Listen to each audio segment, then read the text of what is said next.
There has been a surprise twist in the case of the accused killer, Robert Durst. The multimillionaire is expected to plead guilty to a federal weapons charge that could lead to a decade in prison. 48 Hours correspondent Erin Moriarty has more. Did you have anything to do with the death of your wife? I don't know that she's dead. Robert Durst's latest problems began earlier this year when he appeared in the HBO documentary The Jinx. He made several incriminating statements concerning not only his first wife's 1982 disappearance in suburban New York, but also the unsolved 2000 murder of his once close friend Susan Berman in her Los Angeles home. In the Berman case, Durst admitted that his handwriting looked nearly identical to that found on an important piece of evidence. I mean, the writing looks similar and the spelling is the same, so I can see the conclusion the cops would draw.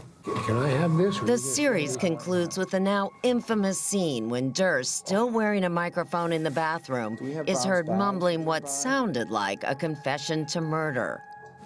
What the hell did I do? Kill them all, of course. Authorities in Los Angeles, tipped off before the final episode aired in March, issued an arrest warrant for Durst in Berman's murder and then tracked him down to New Orleans, where they found cash, pot, and a handgun in his hotel room.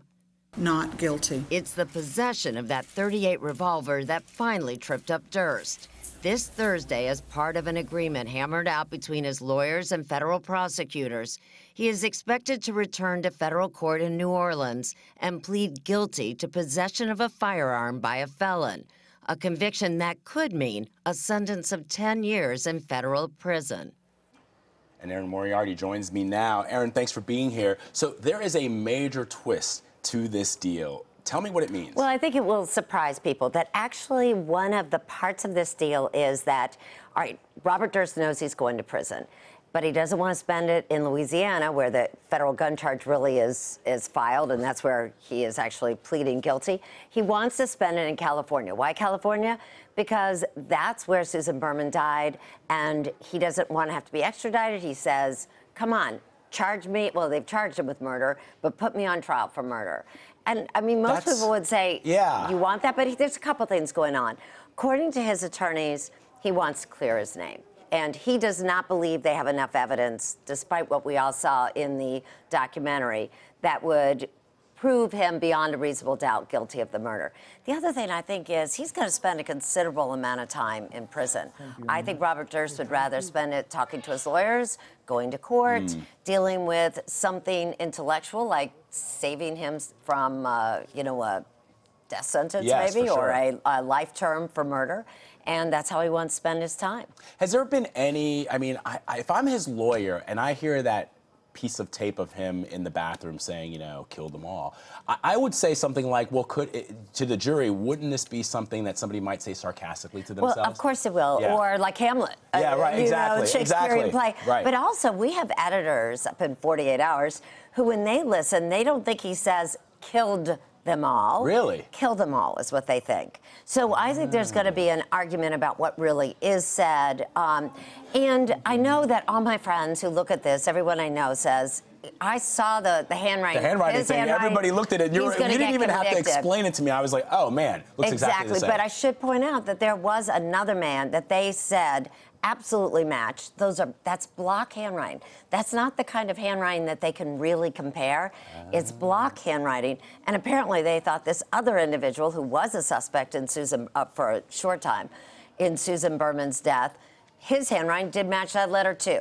So I don't know if that's enough to add up to reasonable doubt, but this is not a slam dunk case for the LA prosecutors. So if this plea deal is accepted, how soon could the murder trial start? Well, I mean, there was a lot of ifs before that. First, it's not a done deal. The judge has to accept this. And then the Bureau of Prisons, the Federal Bureau of Prisons, has to agree to put him in California. And then he has to be arraigned. So if he does decide not to waive his right to a speedy trial, then, you know, that means the process will move very quickly. So he could be on trial within the next year or so. It's not going to be immediate. But I know his attorneys say we'd like to see him in California by the end of spring or summer of next year. Have you ever seen, this is such an interesting story, it's an interesting, and certainly the way that it broke into the public consciousness. Have you ever seen anything like this? Well, no, because there's a couple things going on here. He has a lot of money. Yeah. And so most of the time, cases like this, you know, they end with the very first hearing. You know, he can't protect, he has so many attorneys. The fact that he has so many pending charges, I should point out that this deal that he's making actually clears the slates on a number of other charges that have been pending, like a couple of banking charges, one in New York, one in Texas, 2 other gun charges that could have been state gun charges filed in Texas and in Louisiana.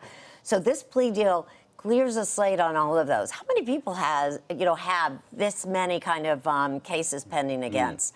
No, it's just, he's a very odd individual. Someone who has $100 million, like Robert Durst does, you'd think he would be living his life, and instead he dresses up as a woman. Right. You know, he's just such an odd individual that we can't take our eyes off of him. Yeah, no, it's a fascinating story. He's a fascinating individual, and certainly for the folks that lost those family members, it must be galling for them to see sort of this and this theater that happens around his life. Particularly for the family of his first wife, Kathleen, because they never really looked at him as a suspect.